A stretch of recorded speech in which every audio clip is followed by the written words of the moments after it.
Well, you've been both an operator, founder, investor, partner. What is it you look for in people you want to back? So I wish it came in an easy science. It doesn't typically. It kind of shows up in different ways, especially if you think about like a diversity lens.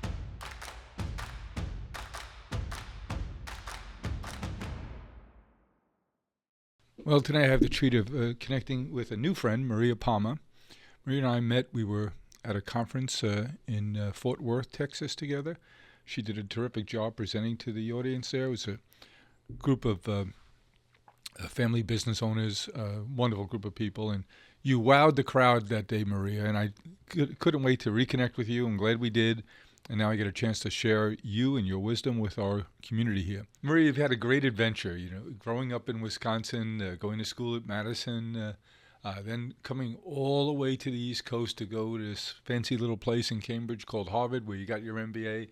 And I was so struck by your humility and self awareness when you told me that you got to Harvard and everyone's talking about investment banking and you didn't know what that was. No, to be honest, I thought they were talking about interest. I was like, you mean the bank makes money with my money? They're like, no, the industry that a lot of our class goes into. You quickly learned though, and now you've mastered the universe from a finance point of view and from a technology point of view. But you've had such an interesting career in terms of you went to work at a factory that produces great managers and leaders in business, that is GE. And you are really smart and knowledgeable about startups and venture capital and artificial intelligence and really ways it's being deployed. You've been working big industry. Let's start with that. What was it like at GE? I know you went into logistics, but you raved about what a great training experience it was for you. I mean, they were just amazing. I think GE has, had big company issues the way that every big company does, and good things they were good at and things they were bad at. And they were just top 1% exceptional on leadership training and mentorship, and they just surrounded you by it. So, I went to go to leadership trainings twice a year when I was there, and then they would just throw you into the fire from a leadership perspective. So, whether it was managing a manufacturing line or moving a manufacturing line abroad or whatever the situation entailed, but you were always surrounded by really incredible managers who would just give you good advice and kind of stop you from yourself half the time, right? Like you were learning how to be a good manager. And I think they just made it okay to talk about it. And, I think we probably don't do that enough. I ran a manager training when at my first VC job. We did a whole leadership training program. We actually tried to fashion it after Crotonville. The first one was actually in Crotonville. It was not the best setup for startups, actually, but we eventually got to one that was really good. But we used to bring in leaders from different startups and we would kind of teach them the latest and greatest best practices in leadership and management. And the funny thing is, at the end of the day, we would go around the room and say, what was the takeaway, right? And we would kind of have you assess your style and learn how to give feedback and all these things. And I would say, without fail, every time we did that, about a third of the room, some people would say like an actual thing, like I learned how to give feedback this way, or I learned this, but a third of the room would basically say something to the effect of, I just thought I was a bad manager, but it just turns out it's hard. And like everyone's struggling with the same stuff. And I didn't know it was okay to say it. And I think what GE did this amazing job of was just normalizing that it's hard to get it right as a manager all the time. And, I think they said the hard things that made you better. Like I remember distinctly, I still thank this woman. She's still in my life, but one of my early mentors, I really failed at a project. Like, I don't normally cry at work. I mean, I'm definitely like a movie crier, but I don't really cry at work. I can count on the number of one hands the number of times I've cried at work. And I walked into her office and I was crying outside, and I said, I feel like I failed you. And she first laughed because she was like, this project was so screwed up on a senior management level from the beginning that I never thought it was going to work. So like, okay, I'm not surprised that it didn't work. But also, she said the next thing, which is like, that would just make me feel better. But the thing that made me better was the next thing she said, which was, but if you think you failed me, you probably did on some level. So cancel all your meetings for the next 2 days and really think about what went wrong. What did you learn? What would you have done differently if you could go back and do it again? And she just like bought me the time to be reflective about it. And so I came back. Actually, that was a manufacturing transfer where you're moving stuff from Ohio to India. And I came back to her and I said, and I basically learned one of the most powerful lessons of my whole career, which was it's always the people, but it's really the environment you put in to make people thrive that works or doesn't work. And in this particular case, people were losing their jobs in Ohio. People were getting jobs in India. There was a lot of cultural misunderstandings, and we were scared of that dynamic. So we didn't lean into it. We didn't talk about it. Elephant in the room. And we just like tried to do the work. Well, you can't do the work well if you don't fundamentally have trust and you don't have a good dynamic. And I ended up doing projects like that later, and we just totally changed the culture, and the difference was everything. And I always joke that manufacturing transfers are like your grandma's pie recipe, which is like she gives you how she makes it, and then you try it, and it never turns out as good. So you think you're not as good a cook as your grandma, you know? You had all the ingredients. Right. And then you watch her make it and she puts in all this extra stuff and you're like, "Oh, it's kind of how manufacturing works. Like there is a DHS and there is an order, but the people who know how to do it, they have the know-how." And so unless you have a really good environment for people to share, it doesn't work. So I think it was moments like that where, she just changed a lot of my views on how I thought about myself, how I thought about leading teams, how I adjusted my style, and I'm really grateful for that time for sure. When you think of the importance of culture, and you're focused on that all the time with all your investment activities, but being in a company like GE in those early days in your career must have been really interesting because their culture was about management. It was about leadership. And, Tona said at the top, and when that was the case, it sounds to me like as you retell those stories, that everyone was just conscious of the fact that they were training and developing leaders. It was in the DNA, it was in the water, it was like everywhere. And I think also there was a huge amount of integrity, and I saw some phenomenal senior leaders at GE. And I'll never forget, actually, I've never talked about this live. I'm sure it's okay now, but I'll never forget this one moment where you just realize the power of senior leadership and integrity. And um, there was a plant being shut down this was all during the financial crisis, so there was a lot of weird stuff happening. But there was a plant being shut down, but we weren't able to leave the facility because of some lease requirements and whatever. And one person in a room full of about 15 started breathing the words that like, "Oh, well, if we're not leaving the facility, it's not technically a plant closure, so we don't technically have to give plant closing benefits to all the employees." They couldn't even finish their sentence before the most senior person in the room came over the top and said, "I'm not even going to respond to that comment. And if anyone makes a comment like that in this room again, you will see the door." And it was just like set the tone. And so I think there was just a really good DNA around integrity and leadership and like what example you were setting. Great lessons there. And what caused you to decide to leave GE? I guess I didn't really have the words for it at the time, but an acknowledgement that all the jobs I loved most about GE, I wasn't supposed to love. I loved the like 0 to 1, we have no idea, go figure it out. And if you want to be a good plant manager, you really got to kind of love the rhythm of the plant and making it better all the time. And it just wasn't like what I thought excited me the most, but I didn't really know what that was yet. I just knew that it might be something with a lot of ambiguity, which turned out to be true. And what was the next stop? Harvard. I went back into my MBA at Harvard. Although I guess before the technical next stop is GE was so good to me. So I left early, but I was still technically employed by them at the time. And I did an internship in Bangalore, India. So I went from like medical devices manufacturing with like thousands of people and huge operations and procedures to a 20-person startup in Bangalore, India. And I was the entire supply chain. It was like me and one other person.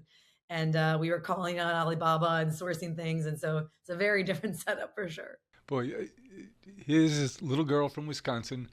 Oh, go to Bangalore. You've traveled all over the world. You worked on a project in Africa. Tell us about your worldwide journeys. Is that something you were comfortable with? Is it something you thought was neat and interesting, and then it just became who you are? I think it's just like getting the bug, right? It's a curiosity thing. I lived abroad for a summer in Germany when I was 16, and I think I could have been in any country, any language, and the circumstances of how I ended up there don't really matter. But it's more, I'm just really curious about people and cultures and societies and why people are the way they are. And I think you started on the point about culture, and I think people don't really think enough about the culture of different countries when they think about geopolitics, but the culture is strong. It's so strong.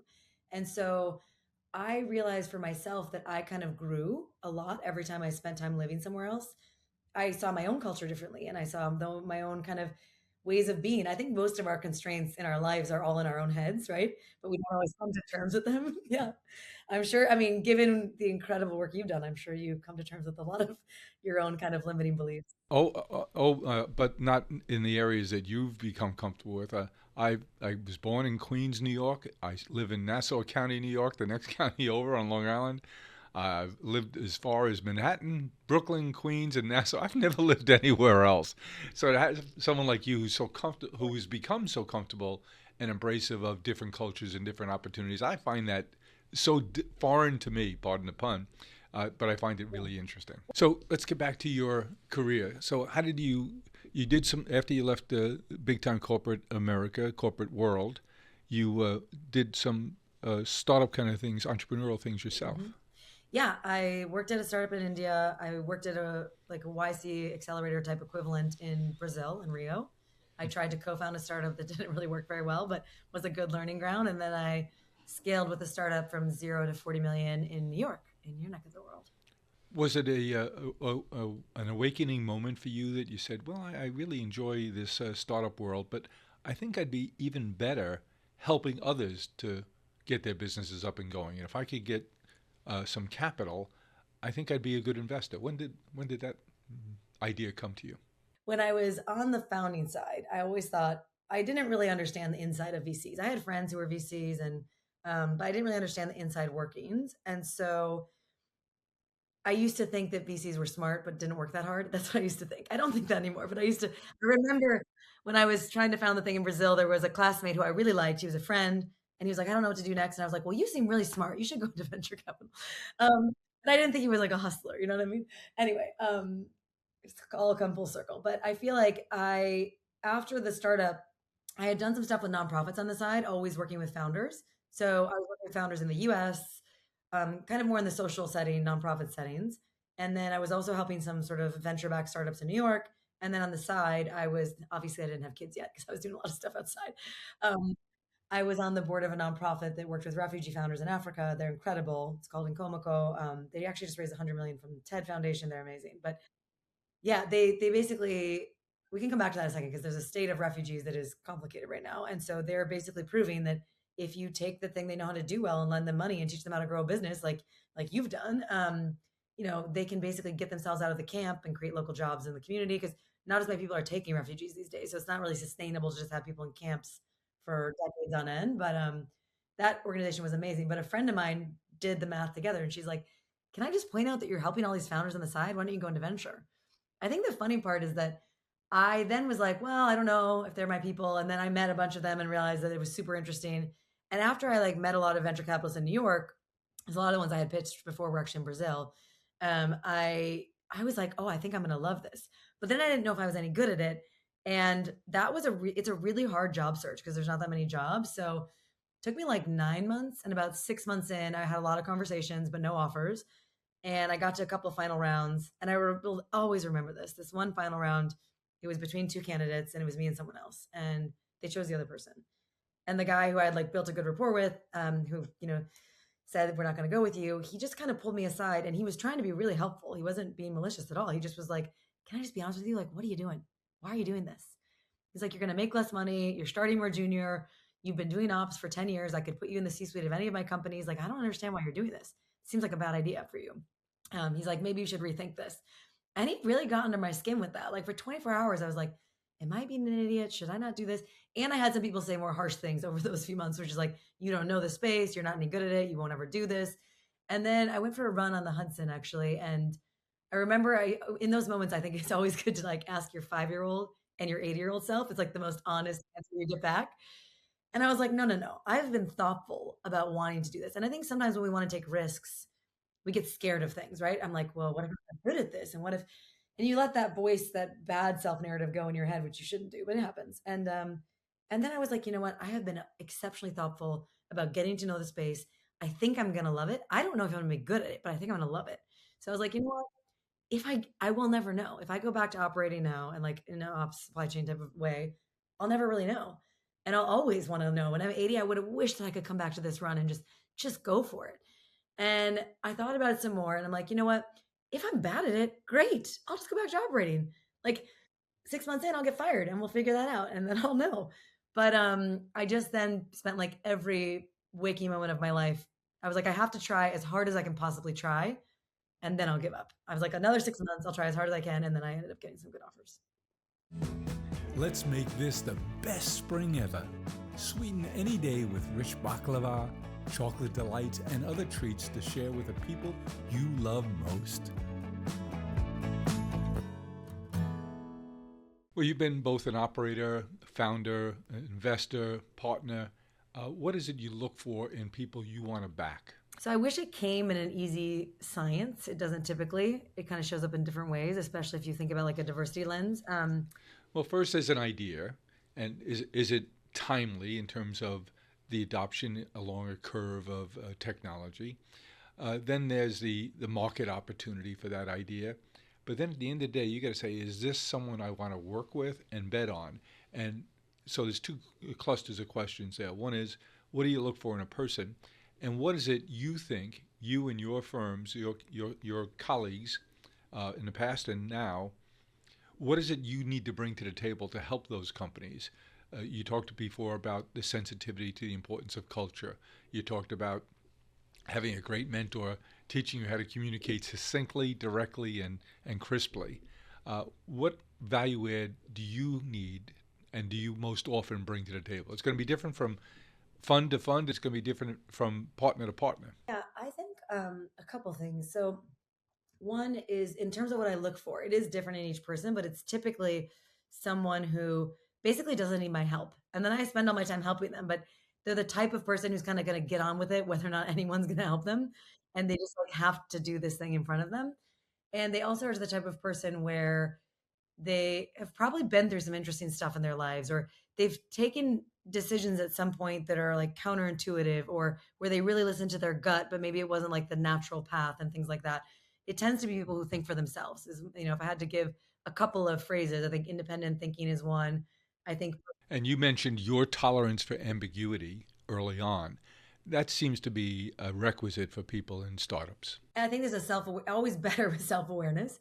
I think the other one that gets missed a little bit is a term I stole from the nonprofit sector that I love called resource magnetism, which basically just means that you attract people and things to you. So you can, I've seen people attract people and things to them because they're charismatic and they own a room. I've seen people do it because they're super quiet and introverted, but they're so good at their craft that you're just like, whoa, I got to be around this, And so there's lots of ways to do it, but I think most good founders do have that resource magnetism aspect. So for me, it's much more about the person first. Then to your point, there's obviously a market, have to believe in the market, have to believe in the timing. I think one thing that gets missed a lot because most VCs look at founder, market, business opportunity, all of the same things. I've been thinking a lot more these days about what this business means to the person. And I don't have a nice word for it yet, but the same way you talk about like product market fit or founder market fit, I've been thinking about some sort of concept of like business founder fit.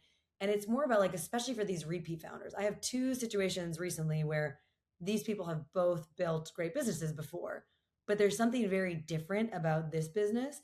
And it's clear that this business is like their Mona Lisa. You know what I mean? Like this business is really like the masterpiece versus everything else they've done. Do you back first timers and repeat Yes. entrepreneurs? Yep. Both, huh? Mm-hmm. Because a lot of funds won't do first timers.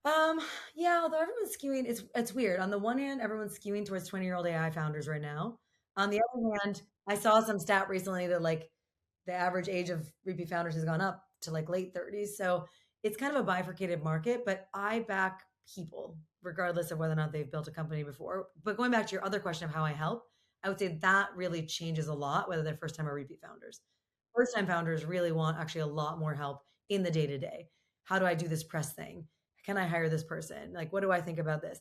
Um, Repeat founders typically want you to get out of their way and help them with the things that they really want you to help them with, like maybe some customer intros and stuff. But I would say I've gotten really good at tailoring the help to the person. And I think that really goes a long way when you're competing. And do you bring a pool of professional services that you've come to know, trust, and respect? That you say, yeah, accounting, yeah, I work with Joe. Yep. Legal, work with Karen. Administrative matters, work with Therese. Anything. Less so. We have all those lists, but I would say for each of those, I always encourage the founder to choose, right? So it's like, hey, here's a couple good people. Talk to them all, see who you like, right? But I would say outside of the services side, I just keep like a very wide network that's probably helpful for my founders. So I would say most of the time when they come to me with a question, probably 10% of the time I have a unique perspective or answer. And 90% of the time, I'm giving them someone who is actively sorting that out now. It's like, hey, you have this specific technology product question. Oh, great. This other AI startup did this 3 months ago. See how they thought about it. Talk to them, right? It's like a lot of knowledge sharing amongst people actively building right now because company building has never changed as quickly as it's changing right now. All right, so let's talk about the market, the AI market. You have these huge trillion-dollar companies out there who are sucking up the capital, the brain power, resources. Is there a middleware there, or does everything after that become small companies trying to do specific things? No, I think we probably all felt like that a couple of years ago. It does feel like post DeepSeek world, there's a lot more excitement about the application layer. I do think sometimes we're like overly excited about it. Like I think a lot of things that are being done application layer seem like they're a niche, like let's take some AI and put it into account. What do you mean the application layer? Things like Salesforce? Well, so I guess there's the foundational model layer, right? Like the OpenAIs and Anthropics and that kind of thing. Um, there's the infrastructure layer, which sometimes is taken over by the big guys, sometimes is not. And then what we're calling application layer is like anyone using those models to do something else, right? So like let's call it an accounting firm who's using AI inside, or a marketing firm, or a supply chain company, like anyone using AI, but largely using the LLMs versus using their own models, right? And I think that at the beginning, we all thought that that was going to be capped, and that actually seems much more, yeah, much more fertile than we thought it was going to be. But I do think within each of those, you have to understand where there's really an appetite and a market where there can be massive winners versus a lot of fragmented smaller winners. And I think that that dynamic is new. And the other thing that I think has not been talked about too much, but will be talked about a lot more soon and is already, is basically we're kind of beyond software, meaning the world in which sort of Silicon Valley and startups, we'll call it for lack of a better word, could ideate before was basically all software. And then they sell that software to someone, right? And now services, which is like trillions of dollars of the economy, services used to not be VC investable because the thinking was like the only way to scale services is people. And so it's not really a venture game because it can't power law. Tell me, when you look at the big consulting firms, EY, Deloitte, Accenture, what happens to them over the next few years, do you think? You're sitting on a bench watching all of this happen? Because right now they seem to be in such demand because us little fish out here are saying, hey, we want to embrace this new technology. Yes, the efficiency side of AI is, as plain as the nose on your face. I don't need as many accountants if I have the right processes. I don't need as many lawyers. I don't need as many, et cetera, et cetera. That's easy to understand. But then the exciting part is companies that you're investing are creating capabilities that didn't exist before. So how do you think, it seems to me like the big consulting firms are hugely in demand right now to help us to execute against those things that are obvious on the efficiency side. But I'm guessing that the capabilities agenda for AI is going to come from smaller companies. I think that there is definitely a world in which their lunch gets eaten and like these new startups kind of grow into replacements of that. And we don't have these huge consulting firms. I also think there's unbelievably smart and talented people that they recruit, so they're going to find a way to like stay relevant, and they're doing that. So I think to your point, they're leading with AI now, and I'm watching them ink partnerships very quickly with really good AI startups because they become a distribution source, and distribution is wildly important right now. So I think at least for the next few years, they will be some of that ushering wave in. And then I think after that, there's a lot of open questions in general. But I think for the next few years, they're going to try to partner with the best startups to bring them into enterprises. Did you ever look at a deal that you passed on? You say, darn, why did I pass on that? Ones that hurt the most are the ones you passed on price. Even if it might have been right, is like one that I did that had a really good outcome later. Like I passed because I believed in the team and the mission and the vision and everything in the market, but the price felt really high. They basically had screwed up their technology and they had to redo all their tech with the new vision. But they were expecting a price as if they had just done everything right. And we were like, but this feels off. That price was totally justified by what happened to that company. But I think what's interesting is those hurt more to me sometimes because if I didn't see it or I didn't believe in something, I go back to see like what did I not see, right? But I think it hurts more sometimes when you like had it. So the hits are bigger. Exactly. You got that like that. Yeah, exactly. The hits are bigger.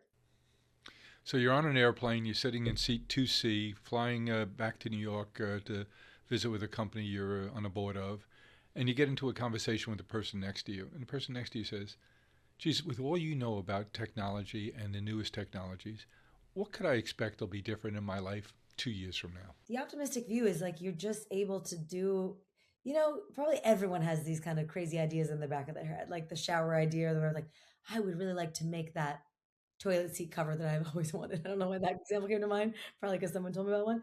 Or, I think a lot of people have business ideas, but they're not really venture fundable, right?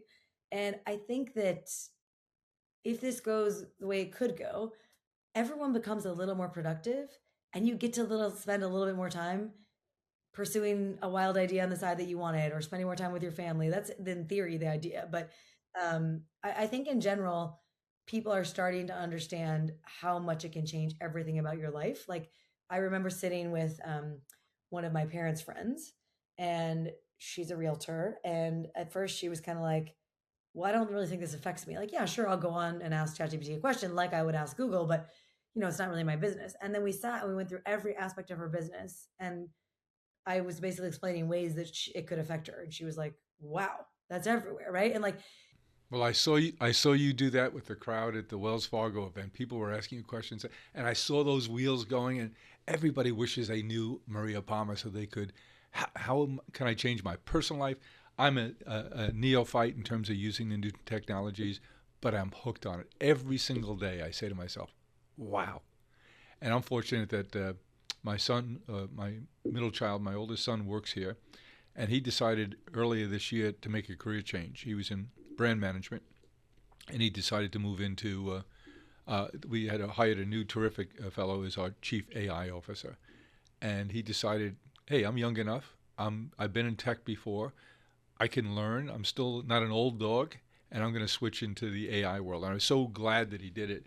But I get to pick his brain every day. Every day that I see him, I have another list of questions for him, and he's helped me through. But I just find it makes me so much more productive. it's even in small ways. Like I use it a ton at work, obviously. I love that I don't write investment memos anymore. That's fantastic. But last night I wanted to make two different dishes for two, like, doesn't matter why, but basically my husband didn't like what I was making for someone else. So I was like, I'm going to also make this. And this is actually, he'll be mad about this example because he actually cooks more than I do.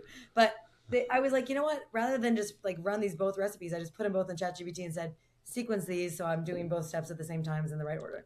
It's just small Yeah. stuff like that, right?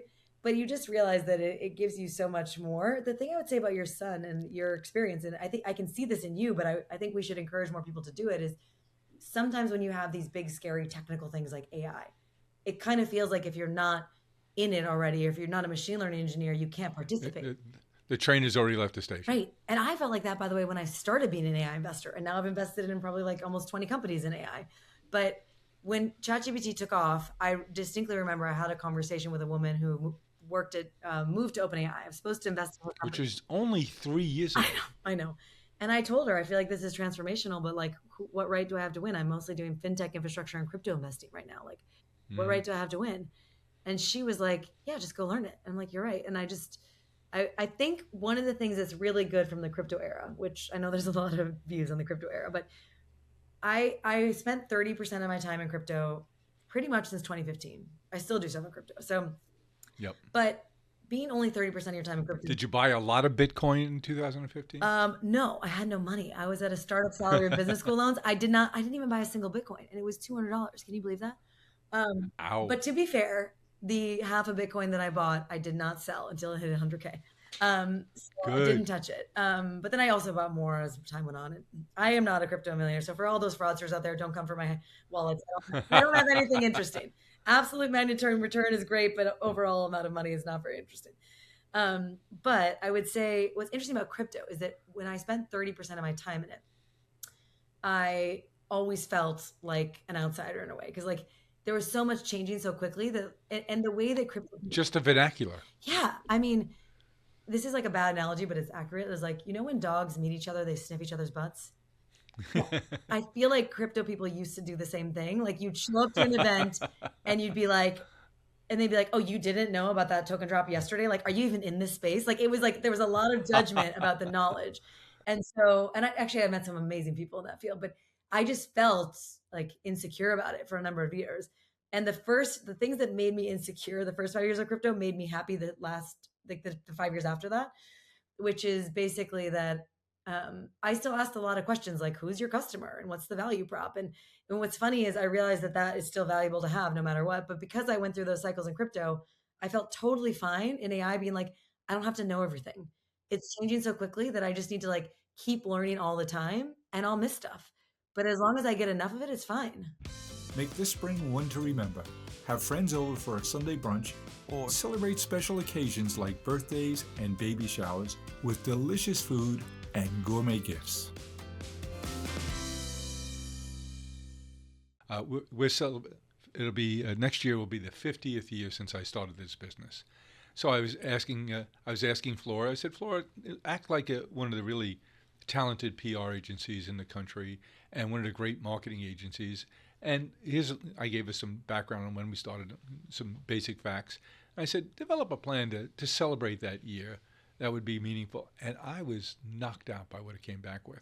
So much so that I found I'm disappointed if the people who work here don't do their work on ChatGPT or Copilot, which we use a lot as well, or any of the other models, whichever they find to be most useful to them, to do the work before they come to me. Because I'm finding I'm doing that now. It just makes your work product better. I know our CEO here, his name is Adolfo, and he started earlier this year, and he's doing a great job. But he now challenges people, before you come to me with a question, tell me how you interacted with a large language model, let's say ChatGPT or Copilot. Tell me about your interaction with Copilot or ChatGPT to solve that problem, and what did you come up with? So he's creating an expectation. I better not go to Adolfo with this unless I've really done my work. It's actually, I mean, it's really interesting. I saw some company the other week that was like basically creating AI managers, which I don't know if they'll work for lots of reasons, but I think that starting there, I think it's just a comfort thing. You have to get used to it. But it is, the work product is unbelievably good. Physical AI. So AI software now, it can do things. We talked about that. Robotics, physical AI, how does that show itself in the next year or two? Tesla's driverless cars, Waymo. What do you see happening now? I mean, Waymo is incredible. If you get the opportunity to try it, it's really, I have. yeah, it's amazing, right? It just feels so. I was out in LA for a week and I did it half a dozen times. And I think by the fourth time, I wasn't anxiously watching the road ahead. Yeah, but you're like, I think we hopefully just have less car crashes is what I'm hoping. But in the next 2 years, I don't think it'll go that far. I think most technologies are kind of like Ernest Hemingway talks about going bankrupt, which is like gradually then suddenly. And I think robotics, there's a lot going on both in humanoids and in single use robotics. And depending on what you're trying to do, one is more suited. But there's also like I looked at a company this week that's like a robotic braiding arm, which is basically just sells to robotics, but it allows for much more dexterous humanoids. But I think that these types of we're still early. So like I think it being like able to do my dishes, which I'm really excited about one day, is not in the next 18 months, but it's probably in the next 5 years. What about education? You have a 3 and a 5-year-old. They're learning Italian. Obviously, they speak English. You're trying to immerse them in different cultures. How do you think about how their education will change or should change? Honestly, no idea what to expect. I had a fight with someone last week about they were very pro Stanford, and I'm not anti-Stanford. I just said I don't know that the goal is going to be for them to go to Stanford in 15 years. And I have no idea what the goal is going to be. It sounds like it'll be outdated. Right, well, maybe they'll change how they do things. I have no idea, but I'm not really fixated on a goal, and I kind of never was even before AI. I think if you put too many goals on your kids or too many like it depends on my kids. It depends on what they like and where they thrive and what they want to do. But I would say I care a lot about like I've thought about this and I've gone back to it. At the end of the day, they have to be curious, they have to be confident in themselves, they have to know how to problem solve, and they have to have a lot of agency over knowing that they can affect change if they want in themselves and around them. So I think if they do those things, so we have them in like a school that also emphasizes a lot of that. And I don't know that we'll be able to continue that. We'll probably have them in public school eventually, and I don't know how that's going to go. But I think we just need to encourage that, and the rest will go where it is. And then I think we have to get them with the tools earlier. I'm like not into screens, and they're still too young. But there's a great company out there called Imagi.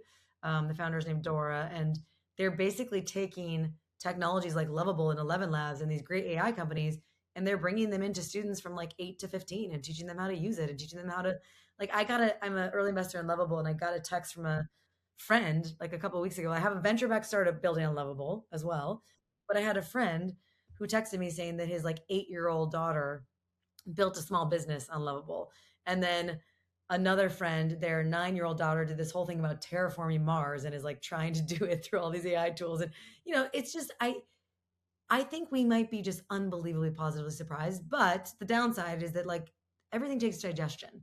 And I think we have so much change going on now. I just don't know like at what rate we're going to digest it and what the social cost of that will be. Or if we shouldn't just have different teaching modalities for kids with different needs or skills. But I think that whatever your disposition is for learning, there's so many ways to do incredible things and have impact these days. So I'm pretty optimistic about education, but I think it's going to change massively. Well, it's going to change a lot, and we're counting on you to help us see the way. I just thank you for sharing your time with us today. It's always a treat to talk to you.